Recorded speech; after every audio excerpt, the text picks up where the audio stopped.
Hello, welcome to the October 23, 2024 entry of the Toniku Viorno. Um, you know, I'm filming this kind of early. I usually film this at night. I would film this early if it was like the weekend or something and maybe like 8 or 9 in the morning. This one I'm actually filming before I go to work. Now, the reason for that is because my schedule has been shifted to a later shift. So I'm starting at about 10 now and I'm ending at 6:30. I don't know how I feel about it. It feels okay because sort of when I come on, the majority of the rush of the work has sort of been done. Now, when I start my shift, I'm in a sort of I'm like the supporting role, it feels like. I'm like the second troop. I'm the second cavalry. The first cavalry has already been done. They've been killed. They've been hacked to pieces. I'm just coming now. Like, anybody need medic? Anybody need a medical kit? That's what it feels like. And then near the end of the day, when we close at 6, there's nobody around. There's not much, people we need to service. So it's very chill. So it's sort of a chiller shift. But I don't know how I feel about it because then when I get off work, it's kind of late and I don't like to sleep too late. So now my window of, my window of whatever, like relaxing time or post work time has been kind of reduced. So I don't know how I feel about it. I guess it has its consequences and it doesn't.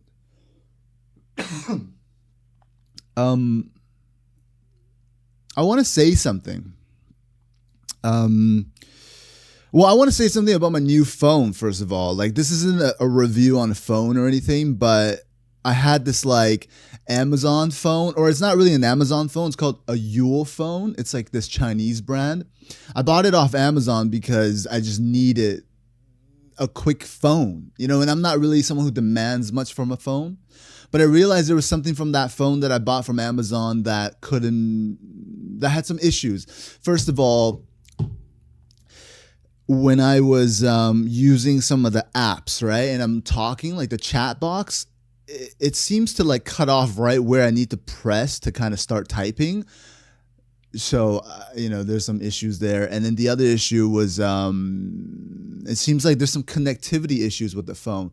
So I returned it and I got this Motorola Razr, a fold phone. I really wanted a fold phone, but people have always said like, oh, after a while, you'll get this crease in the middle of the screen. And so it kind of put me off on getting it, but I just went for it. I thought this wasn't too much. This is only $750 Canadian. And so I just went for it, and I'm loving it so far. And it's got this like giant screen on the outside where you can like do everything that you don't even have to unfold the phone. I can watch YouTube videos. I can check messages. I could do whatever. So it's kind of crazy. Once again, this is not a review. All right. I have no affiliation. They're not paying me anything. I'm just saying I like my new phone.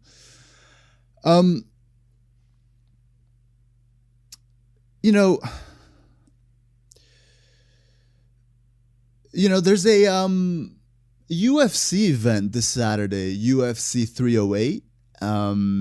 Big event. Ilia Topuria,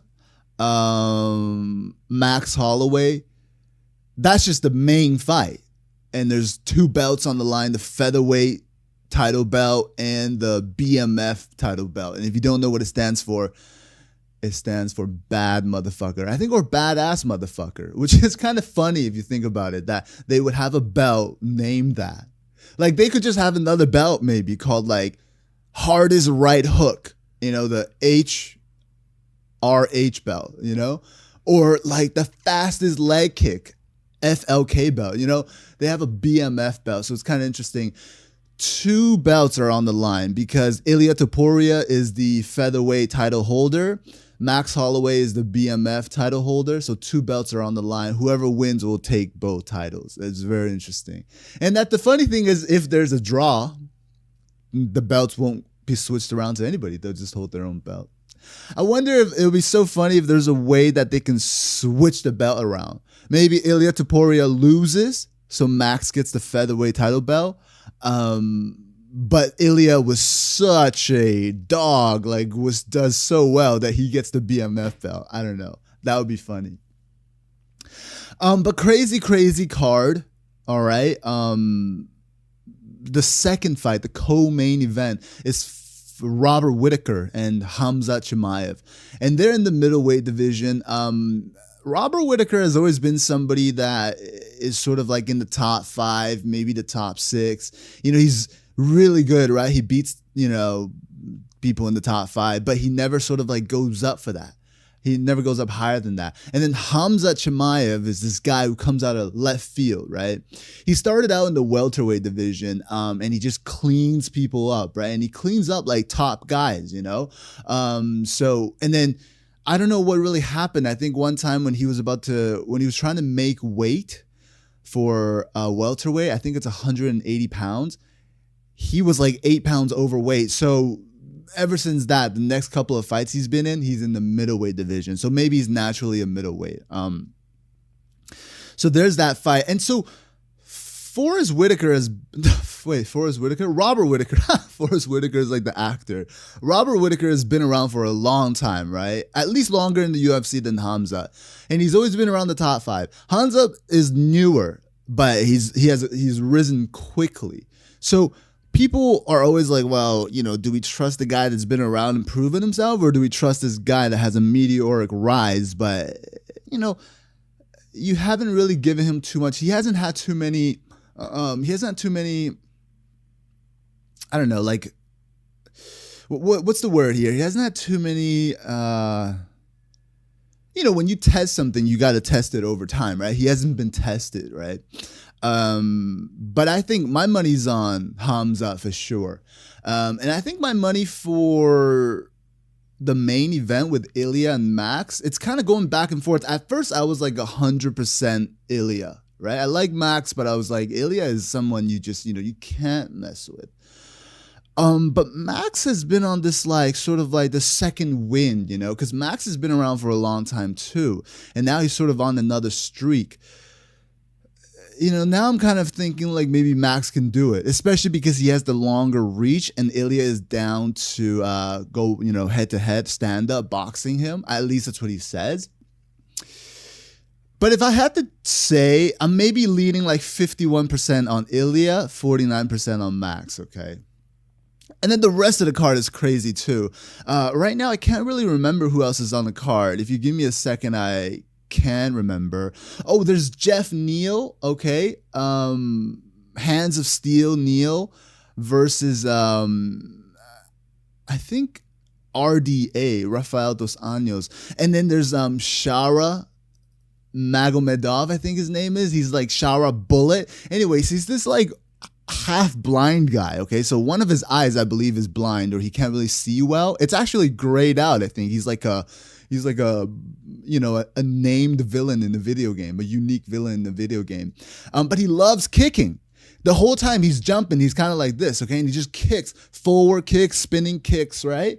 And so far, he's been kicking the shit out of his opponents, right? And he's such an exciting fighter.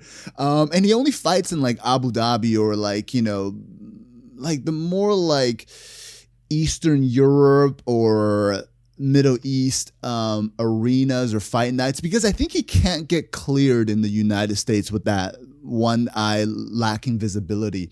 But so he's only been fighting in like, you know, Abu Dhabi and places like that. But when he does fight, it's exciting, and it's cool that the UFC allows him to fight in, you know, still, right?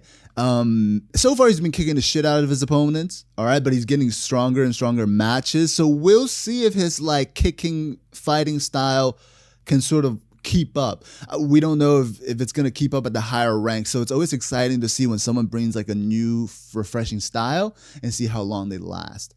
And there's plenty of other matchups that are really good that I can't really remember right now, but exciting stuff. And I just love UFC, you know, I I always do a little bit of betting. I don't go crazy. I do maybe like $5 to $7 a night, because like a per UFC event, because I don't want to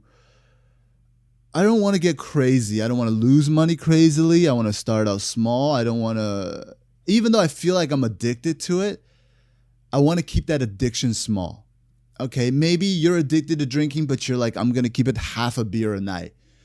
It's not the best thing that you're addicted, but you're only drinking half a beer a night. You know what I mean? Like, how much can it affect you biologically?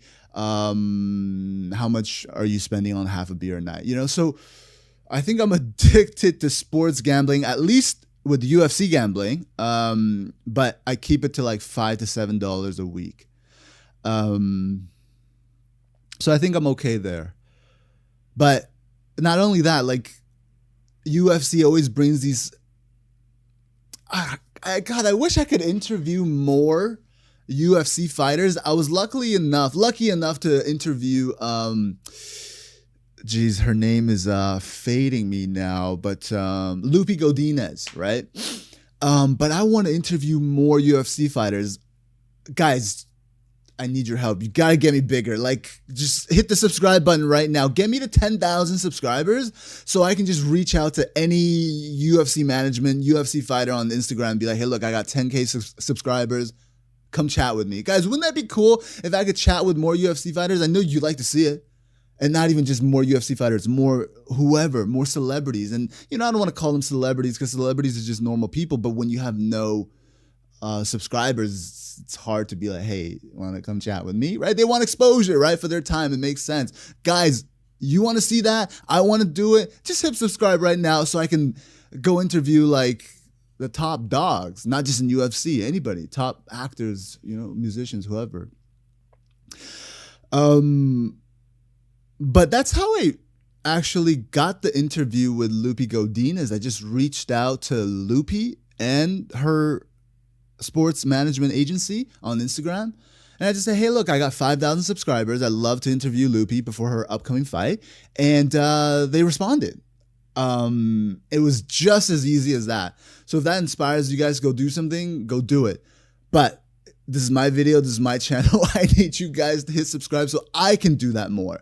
But I'm bringing you the content. So really, it's not a selfish ask. It's not a selfish ask. It's benefiting everybody, you know?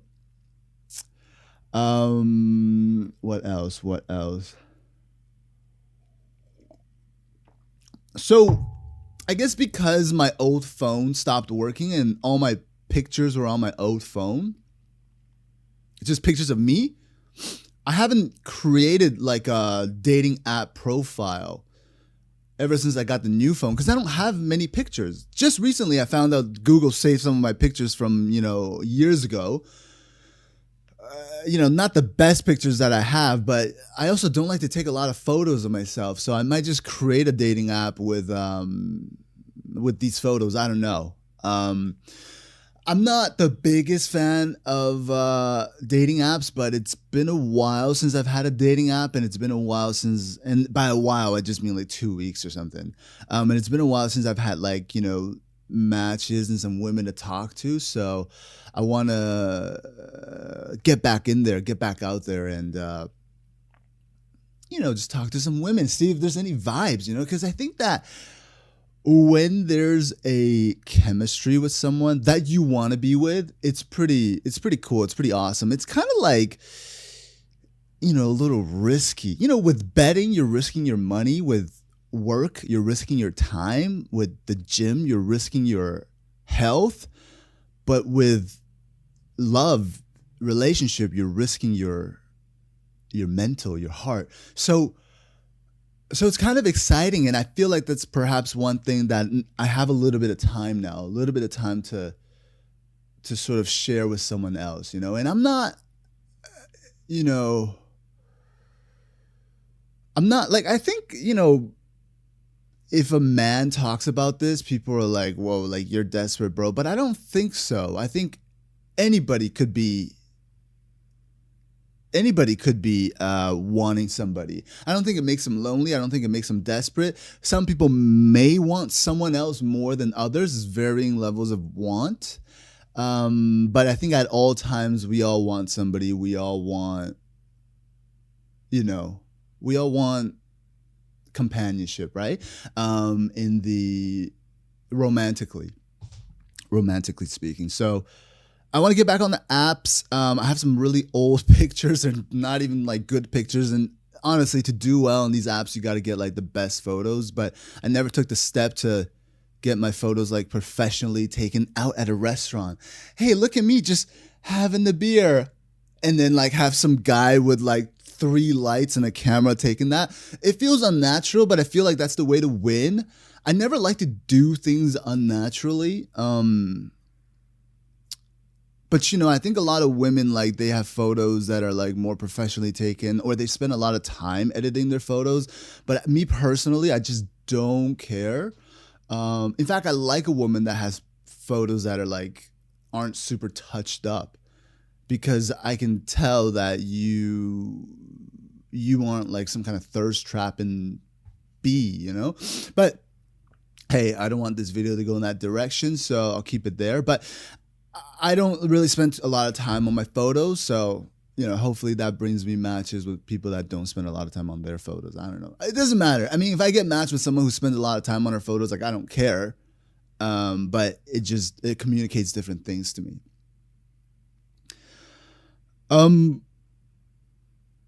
I've also been picking up these overtime shifts on Saturday. I don't know. I think we're really busy all of a sudden. I don't know why. But when Saturday comes, usually we're allowed to work 4 to 6 hours of overtime. And after the first 2 hours of overtime, which is like they pay you at about a 1.5 times your regular rate. After the first 2 hours, they pay you at 2 times your regular rate, right? And that's exciting to me, because when we work on Saturdays, we don't really take a lot of phone calls. We just do some background work, right? And I get to listen to like music or podcasts, and I get to just jam out to some background work, and I get paid at 1.5 to 2 times my regular rate. So I've been taking these Saturday overtime shifts, and I've been just enjoying the heck out of them. And so far, I've only had 1 check, which reflects the overtime from Saturday. But I'm excited to see my next check and see how much that goes up and how much that goes up. I don't know. I'm excited. Things are okay for now. My money's going up a little bit more. Right? I don't have my own business. I mean, you could say I'm doing YouTube, which I am. I'm doing YouTube. I'm doing YouTube happily. I'm doing YouTube but seriously, but while having fun. I have investments, yeah. But in terms of what I spend the majority of my time doing, my day job, it's not crazy lucrative, but I'm getting more money through these overtime shifts. I'm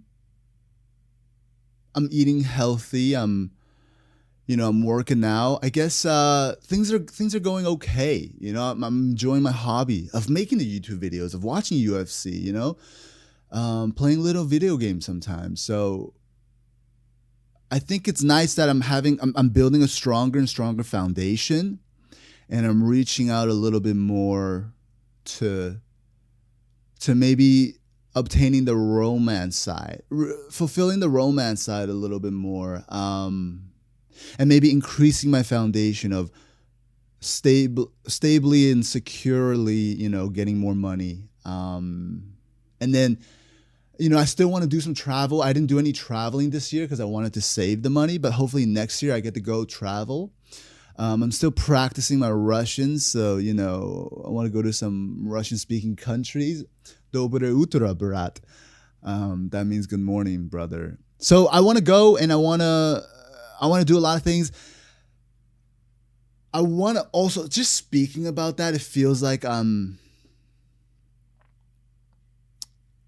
slowly getting there. I want more of my time to be automated. I don't want to trade 8 hours of my day to this day job.